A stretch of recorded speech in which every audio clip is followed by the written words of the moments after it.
नमस्कार मंडळी, मी आहे सुनील लडगे आणि हा आहे माझा दुसरा ब्लॉग. सर्वात आधी पहिल्या ब्लॉगसाठी तुम्ही दिलेल्या प्रेम आणि कमेंटसाठी मनापासून सपोर्टमुळे मला दुसरा ब्लॉग बनवायची. आजच्या ब्लॉगमध्ये मी दाखवणार आहे आजचा माझा दिवस. मी कुठे कुठे जातो, मी काय करतो, माझ्यासोबत राहा आणि चला तर मग व्हिडिओला सुरुवात. तर मित्रांनो, आपण पोहोचलो आहे आता शेतावरती, म्हणजे दिवस आणण्यासाठी. इकडे आपला बैल आहे चरण्यासाठी मित्रांनो आपण घेऊन आलो. तर तुम्हाला या व्हिडिओमध्ये दाखवतो आपली बाग, म्हणजे आपण लावलेले कलम आहेत, म्हणजे आंब्याचे आहेत, पेरूचे आहेत, चिकूचे आहेत, लिंबूचे आहेत. तर ते कसे आहेत ना मित्रांनो, ते तुम्हाला या व्हिडिओमध्ये आज दाखवणार आहे. आणि पुढे आपण परत पुढच्या जंगलामध्ये जाणार आहे. खूप घनदाट जंगल आहे आणि मित्रांनो ते खूप सुंदर असा तिथे गड आहे, त्याला गंभीर गड असे म्हणतात. त्याचे काही तुम्हाला व्ह्यू दाखवतो. तर चला आता आपण इकडले आंबे बघू. हे मित्रांनो आंबे आपले आहेत ना, केसरचे आंबे आहेत.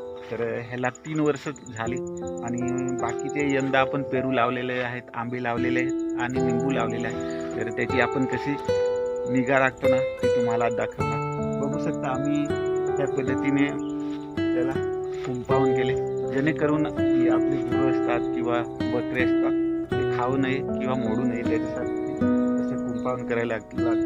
त्याला लाकडाचे आपण उमेडे म्हणतो ते घातले आणि त्याच्यानंतर असे बांधून झाले काटेरी झाडांनी. म्हणजे आपल्याकडे मित्रांनो करवंद भरपूर आहेत, करवंदीची वेली, तर त्यांच्यापासून आपण कुंपावून केले, म्हणजे ते संरक्षणासाठी. तर आंबे कसे झाले ना ते मित्रांनो, आपला एक आंबा आहे बघू शकता, खूप सुंदर असा. इकडे पण आहे, त्या ठिकाणी आहे मित्रांनो, परत या ठिकाणी पण आहे बघा. हे मित्रांनो 3 वर्षाचे आंबे, कलम आंबे बघू शकता.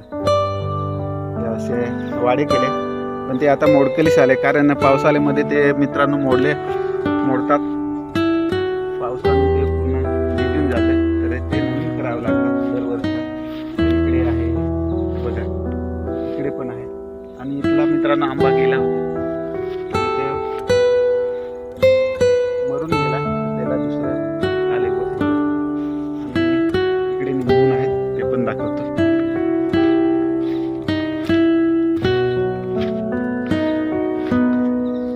हे मित्रांनो गेल्या वर्षीची निंबू आणि आपण पेरू लावले यंदा.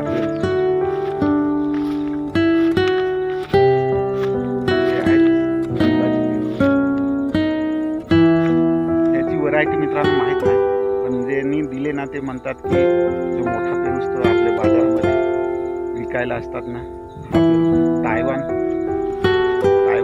तायवान असेल लागतो. आणि इकडे आहे पेरू, हे आपले गावठी पेरू, त्याला एकच लागले, एकच लागला आहे आणि अजून काही जास्त लागले नाही. इकडे पण मित्रांनो पेरू आहे, इकडे निंबून आहे आणि इकडे आपण चिकू लावला आहे. ह्याला पण मित्रांनो 3 वर्ष झाली हे चिकूला. तर आपली वाडी कशी वाटली ते कमेंट करून नक्की सांगा. तर पुढे अजून आपण जाऊ आणि त्याच्यानंतर तुम्हाला पुढचं व्ह्यू कसं आहे ना ते पण दाखवतो. चला, तर आता आपण पोहोचलो आहे आपल्या दुसऱ्या प्लॅटावरती आणि हे आपलं भात आहे बघू शकता. तर मित्रांनो आपण जे भात लावला आहे ना, ही एक काडी एक दांडी याला म्हणतात. तर खूपच सुंदर असं भात आहे बघू शकता.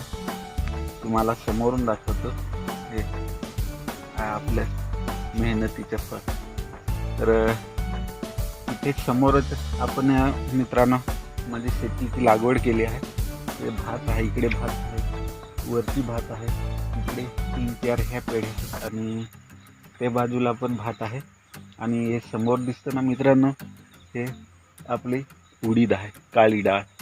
या आपली गावठी उडीद आहेत, खूप पौष्टिक आहे आणि त्याच्यापासून आपण पापड बनवतो, त्याची डाळ करतो, भुजपीठ ज्याला म्हणतात ना मित्रांनो, ते पण त्याच्यापासून केले जातं.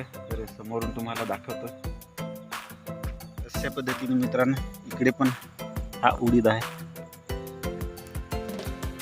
आणि हे त्याला फुलं आली बघू शकता, अशी फुलं आहेत आणि ह्याच्यामधून शेंगा येतील आणि शेंगामधून त्याला उडीद येईल. तर पिवळे त्याला फुलं येतात. हे बघा बैल आहे, आपण त्याच्या सहाय्याने नांगरणी करतो.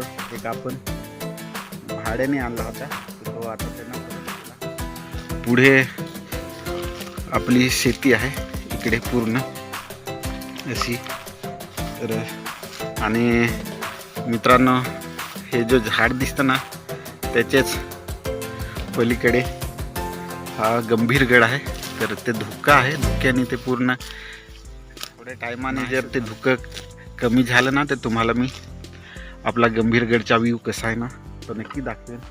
तर अजून आपण थोडं पुढे जाऊ आणि तिथले पण आपण तुम्हाला भात शेती आणि आपण काय कोणकोणती शेती केली आहे ना ती दाखवतो. व्हिडिओ बघत राहा.